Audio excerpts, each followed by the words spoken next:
Hoje eu vou te apresentar 5 áreas de TI que pagam mais de R$ 20.000 no governo federal. Porque foi essa informação, no dia que eu, recém-formado, ganhando R$ 1.000 por mês, vi o edital da CGU pagando 8, poxa, essa informação mudou uma chavinha na minha cabeça e foi quando eu comecei, quando eu entendi que concurso podia realmente, de fato, né, mudar minha vida. Então, meu objetivo hoje é te falar, apresentar essas 5 áreas que pagam mais de 20 mil no governo federal. Então, primeiro, falar quais são essas áreas. Então, vou falar do TCU, Câmara, né, Legislativo, Perito, da PF, o ciclo de gestão, que é muito desconhecido pela maioria das pessoas, né? A maioria das pessoas não conhece. Eu não conhecia e foi onde eu foquei os meus esforços na maior parte dos meus estudos e é o cargo que eu ocupo hoje, faz parte do ciclo de gestão. Então, eu vou explicar mais como é que é a característica desses cargos, depois as matérias mais cobradas nesse concurso, por fim, que estratégias que você pode adotar, explicando as estratégias possíveis para você passar em um concurso desse, né? Como que caminho que você pode seguir, tá? Então, começando, né, puxando a sardinha para o meu lado, né? Pô, vou começar pelo ciclo de gestão, que é o que eu ocupo hoje. Esse dado aqui tá errado, coloquei aqui 18, peraí que eu vou ajustar isso agora. Não, é 26. Eu olhei aqui, a gente revisei, é de 18. Deixa eu pegar aqui. De 18 a 33. 18 a 33. Então, começa com 18 a 33 mil. Tá? Então, ciclo de gestão, basicamente, essa informação que eu falei até trouxa, que trouxa, nossa senhora, eu peguei aqui, ó, quase que não sai, eu peguei aqui o trecho do edital em que eu vi, né, então, pô, pensa lá, pensa comigo, eu lá, recém-formado, morando em Montes Claros, no início de 2000, lá vai bolinha, fui lá e vi essa informação, pô, vi o edital que tinha saído do concurso para a CGU, e na época eu ganhava uns R$ 1.000 mais ou menos, e aqui eram 8 mil reais, cara, 8 vezes mais do que eu ganho hoje, assim. Eu não era muito ingênuo em muitos concursos, não tinha a menor noção do nível que eu teria para passar nesse concurso. Aí fui lá e fiz a prova, né, eu brinco que foi a prova que foi atropelado por essa prova. Mas fato é que eu já saí com aquela sensação de, cara, poxa, eu acho que dá. Acho que se eu estudar é possível, né? Mas ali começou esse interesse maior, né? Eu estudei praticamente para essa prova, né? Só fui fazer a prova e apanhar da prova, né? Praticamente só paguei a inscrição. Mas o que é o ciclo de gestão, então, para você entender melhor? O ciclo de gestão, basicamente, é um conjunto de cargos que, embora não exista formalmente, mas comumente chamado, aqui eu estou usando esse aqui para agrupar cargos que têm uma estrutura remuneratória muito parecida. Então, por exemplo, aqui a gente tem o Bacen, TGU, STN, Secretaria do Tesouro Nacional. Coloquei MPO aqui, é a SOF, né, que é o cargo que eu ocupo hoje, que é Analista de Planejamento e Orçamento. CVM. Então, você vai perceber lá na tabela remuneratória que eles têm a mesma estrutura de níveis, então de 18 a 33 mil. Partindo de 18. Subsídio, né? Todos esses aqui, a maioria são por subsídio. Do ponto de vista de banca, quais são geralmente as bancas que fazem esses concursos? Antigamente, né, era a ESAF que fazia os concursos do ciclo de gestão. Então, tanto que se você for pegar, até peguei aqui uma busca, né? Se você for pegar aqui, ó, aqui são os concursos que ocorreram nos últimos anos para o ciclo de gestão. Quando você pega aqui, por exemplo, lá no TEC, Banca Ano, você vai perceber que a ESAF, metade dos concursos foram organizados pela ESAF, mas ela já não existe mais. Tanto que quando eu fiz a prova, a banca que eu mais estudei com foco foi para a ESAF, porque era a banca que fazia esses concursos, né? Então era só a ESAF que fazia concurso para TGU, que fazia os concursos de APO e tudo. Só que ela não existe mais. E recentemente as bancas que têm feito mais são a Sebrasp e a FGV. São as bancas, não só, mas os concursos de alto nível, de modo geral, são essas bancas aqui. E por que é importante essa informação? É como eu costumo dizer no Revolucionário, você tem que ficar íntimo da banca, né? Entender o jeitão da banca. Cada banca tem um jeito, tem uma pegada diferente, você tem que pegar o jeito dela, ver como que ela funciona, como que ela costuma cobrar o conteúdo, né? Para quem não sabe, Revolucionários, onde eu te ajudo a colocar a sua trajetória nos trilhos até a sua aprovação, e a gente faz esse ajuste por meio de 4 pontos principais: método, material, rotina e foco, né? A gente vai falar muito de foco, eu estou falando de um foco para você ter foco, quando você tem como foco aqui um concurso de alto nível, por exemplo. Então, são esses fatores que a gente ajusta para te colocar na trajetória até a sua aprovação, tá bom? Se quiser saber mais, tem um link aqui na descrição. Mas fato é, você tem que ficar íntimo da banca. Então, essa informação ela é muito importante do ponto de vista de organização dos estudos. Tá? E quando a gente pega um dado que é importante, eu vou trazer para todos esses aqui, é a questão da regularidade. O que é? Qual que é a frequência de concurso que costuma acontecer? Como que essa frequência funciona, né? São concursos regulares? Não são? Como é que é? Então, no caso do ciclo de gestão, o que a gente percebe analisando estatisticamente? Percebe que de 2010 até 2015, quase todo ano tinha de algum desses cargos aqui. Estou falando só da área de TI aqui, tá? Embora ele não exija formação específica, essa é uma característica do ciclo de gestão também. Você não precisa ser formado em TI, mas as matérias são de TI, você tem que ter um domínio da matéria, mas não existe formação específica, exige um nível superior. Mas você teve aqui uma forte, quando você pega aqui, né, quando eu pego aqui, por exemplo, por ano, vamos pegar as provas aqui por data. Você percebe isso claramente, né? Até aqui, ó, depois aqui a gente teve uma quebra, vamos dizer assim, né, de 2015 para cá. Então, ó, pega aqui os concursos, né? Então teve, pegando aqui de 2015, né? Esse foi o que eu passei, né? De MPO. Então, ó, 2013 teve Bacen, STN, 2012 teve CGU. É uma característica muito, pelo menos tinha muito essa característica, né, de sempre ser casado, CGU e STN. Eles têm cargos, embora eles tenham atribuições em órgãos diferentes, mas esses concursos costumavam sair juntos, né? Saía CGU e depois já saía STN, tanto que aconteceu isso em 2012, aqui 2012 e 2013 são concursos próximos, tá vendo? Já agora em 2022, isso não aconteceu, em 2022 também, tá vendo? Ó? 2022, 2024, então geralmente eles tendem a sair com... Aqui não foi tão próximo assim, né? Foram 2 anos de diferença. Mas você percebe essa certa regularidade, vamos dizer assim. Até aqui, depois a gente teve uma certa quebra, né? Do ponto de vista prático, para ser bem objetivo, praticamente todos esses concursos tiveram provas recentemente, né? Desses aqui, o mais provável de sair, no futuro próximo, aí, a gente não tem como a gente cravar, mas o mais provável de sair é o da CGU, né? CGU, STN. Porque os outros todos tiveram concurso agora, né? A PO saiu agora, CVM, Bacen também em 2024. Então, estão com editais aí, então certamente vai demorar mais um tempo para sair, né? Eu estou gravando esse vídeo em 2025, então vai levar mais um tempo. Do ciclo de gestão, se fosse para me apostar em um concurso, eu apostaria na CGU como o próximo concurso que possivelmente pode sair. Não sabemos quando, mas o mais provável desses concursos é da CGU. A minha ideia aqui é você saber que existe, como que funciona e ficar de olho, botar no seu radar, né? Porque é uma carreira que não é tão conhecida assim, principalmente esses cargos, né? Quando a gente pega a CVM e tal, e que paga um bom salário, né? Um excelente salário. Então, basicamente, é isso. Depois do ciclo de gestão, a gente voltando, entra ainda no governo federal, a gente tem o cargo de perito da PF, saiu agora também em 2025, teve concurso da PF. Então, a gente teve uma frequência lá de 2002, 2004, 2013, e depois 2008, 2025, recentemente, Sebrasp. Qual que é interessante do ponto de vista da PF? É uma carreira muito achatada, né? São praticamente 3 níveis. Então, quanto aqui, eu não me lembro, mas são mais de 10. São mais níveis do inicial até o final. De perito não, é mais rápido, né, o processo. Por outro lado, o nível de cobrança é maior também, né? Quando a gente fala do concurso da PF, as matérias são muito parecidas, mas com nível de profundidade maior, por conta das características do cargo, tá? Afinal de contas, o cargo de perito, ele exige um nível de conhecimento maior, de detalhes maior, principalmente quando a gente fala na área de TI, vamos dizer assim, né? Aquele de escovar bit, né? De mais baixo nível. Você vai perceber que tem matérias da PF que não são comumente cobradas em outros concursos, as matérias de mais baixo nível de sistema operacional, da parte de segurança da informação. É um concurso que vem muito forte na parte de segurança da informação. Enfim, cada um desses concursos, embora tenha um núcleo duro de matérias, né, que se repetem neles, eles vão tender a pender por conta das características do órgão, né? Então, vai depender muito dos órgãos.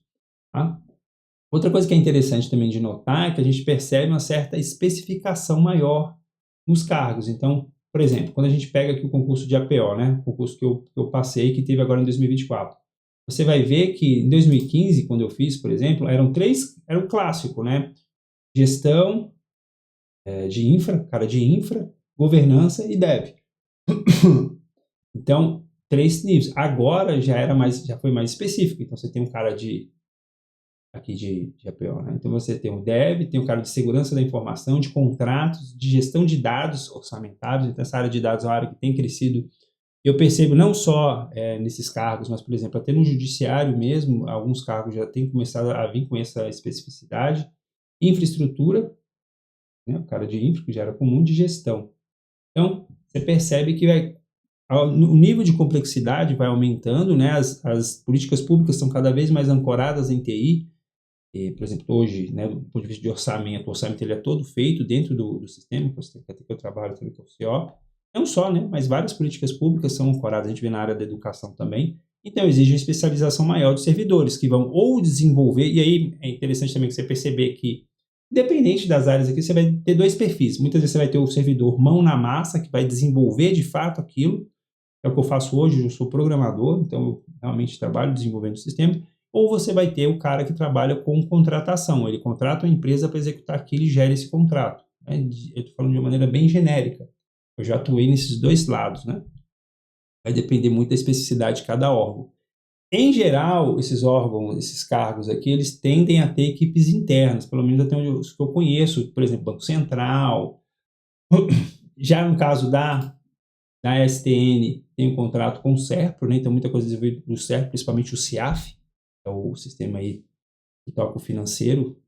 Então, já é mais a parte de gestão de contrato, mas de um modo geral você vai ter essas características aqui variando um pouco de cada caso a caso, mas aqui é só para você ter uma ideia geral de como que funciona. Quando você está estudando esse tipo de informação, de certo modo é irrelevante, porque o objetivo é passar e botar nome na lista. Isso aí é informação para você tomar decisão depois, mas é só para vocês saberem, ter um gostinho mais, melhor de entender, né, como é que funciona a estrutura interna desses órgãos, né? Então, beleza? Falei aqui do cargo de perito. Depois a gente tem o cargo indo para o legislativo também, Senado e Câmara. Aí já são concursos muito menos, né? Percebe que são órgãos, quando comparados, né? São órgãos que não fazem concurso com certa periodicidade. Geralmente são concursos mais de oportunidade. O que é concurso de oportunidade? Você está estudando com foco. No meu caso, não cheguei a fazer prova para a Câmara, mas eu cheguei a fazer prova para o Senado. Eu fiz a prova de 2012 que eu fiz. Estava na época ali que eu estava estudando. Eu não foquei para o Senado, estava focando para a CGU, mas saiu o Senado, aí eu ajustei, porque você percebe, depois eu vou falar mais das matérias, né, você percebe um certo, principalmente no caso da área de TI, né, você percebe um núcleo duro que dá para você fazer esse manejo. Mas não é necessariamente um concurso que você vai focar para ele, né? Por quê? Porque ele não tem uma certa regularidade, né? Por que eu foquei, falando um pouco já da estratégia no caso da CGU na época? Cara, tinha uma regularidade, tanto que eu tive duas oportunidades, né? Uma para apanhar, que eu não sabia nada, já a outra não, em 2012 eu já estava estudando. Então a regularidade é uma informação importante e a gente percebe que no Senado não é tão regular assim, né? É um concurso mais sazonal e imprevisível, né? Às vezes o concurso fica autorizado há muito tempo, demora a sair. Já no governo federal, mas você tem a informação de autorização do governo federal já é mais certa, né? Se o concurso for autorizado, certamente ele vai sair. Já no Legislativo, Assembleia e Câmara não é assim, né? Geralmente demora um pouco mais, é mais imprevisível. Exceto no caso do TCU, que aí é o concurso mais quente que vai ter agora, né, para TI. TCU, geralmente, quando anuncia que vai ter mesmo.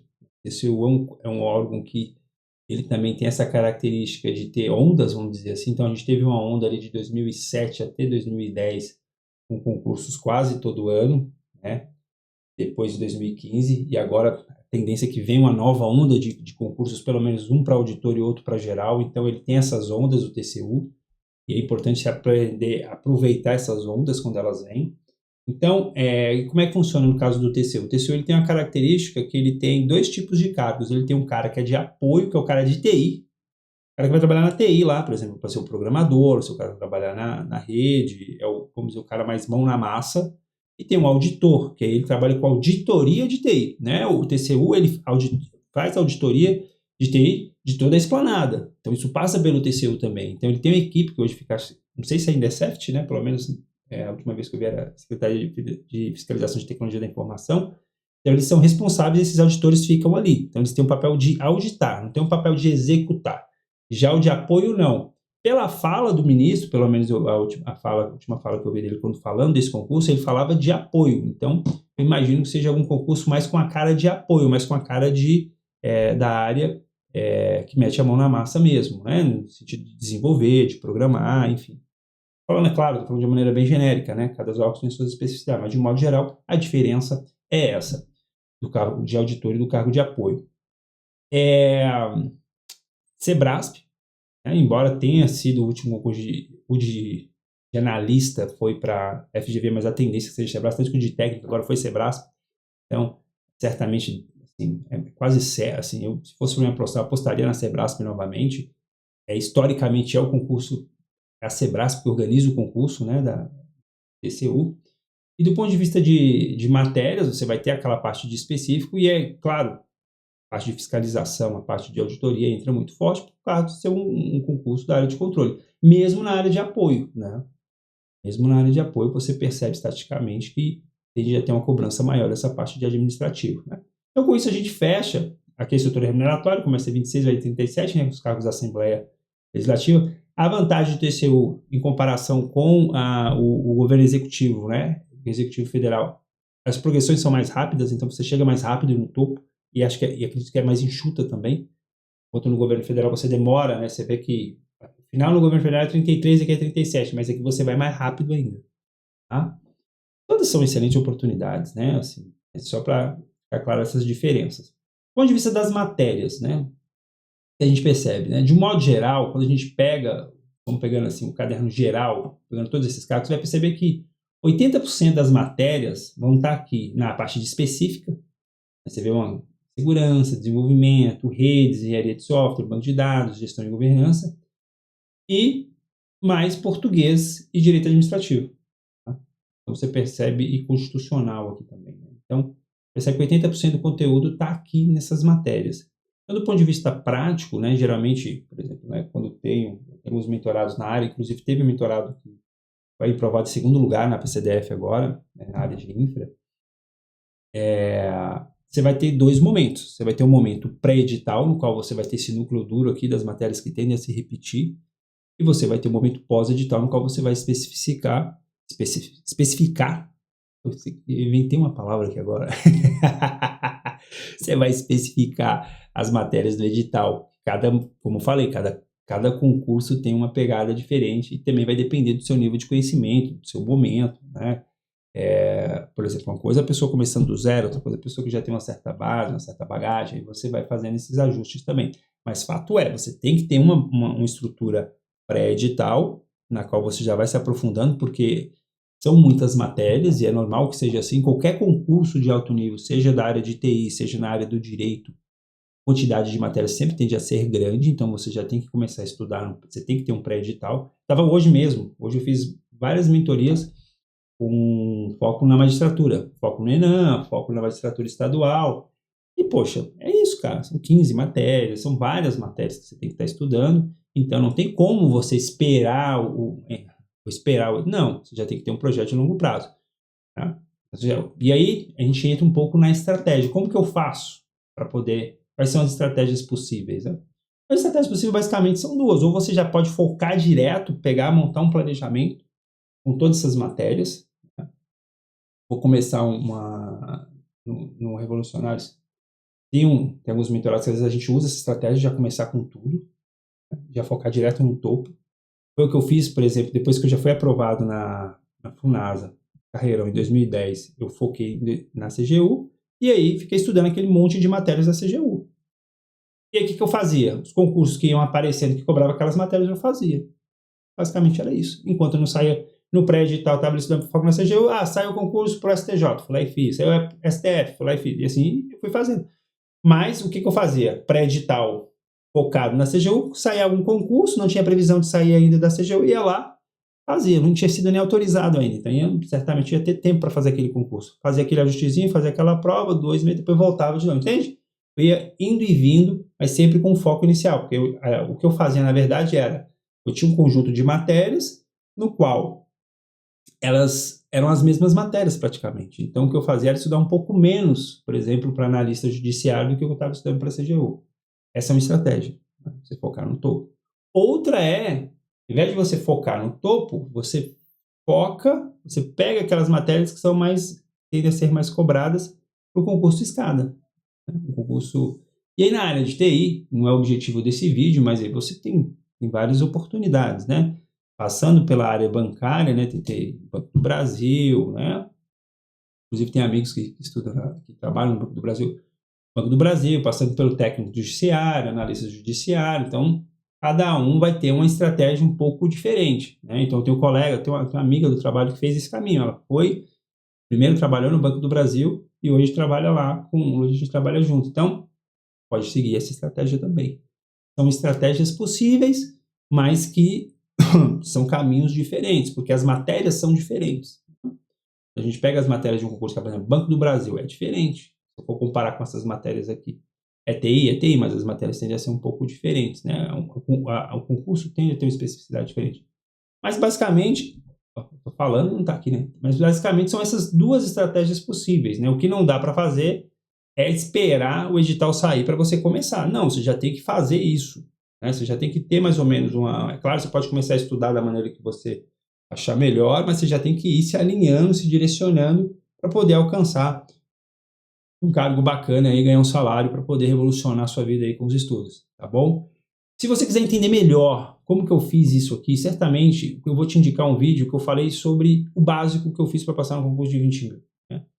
Lá eu detalho mais quais foram as estratégias que eu usei, isso aqui que eu estou falando, né, que eu falei um pouco por alto, mas você vai entender em detalhes como que eu fiz isso, tá bom? Então eu sugiro que você veja esse vídeo como um complemento muito bom, porque a hora que você já tem um painel, entender um pouco melhor de como que funciona as carreiras, nessas carreiras de TI, você vai poder se aprofundar mais, entender com mais detalhes como que você pode fazer aí na sua vida, né, para poder revolucionar também aí por meio dos estudos, tá bom? É isso, espero que o conteúdo seja útil para você. E não se esqueça, Suzana Chato, revolucionário.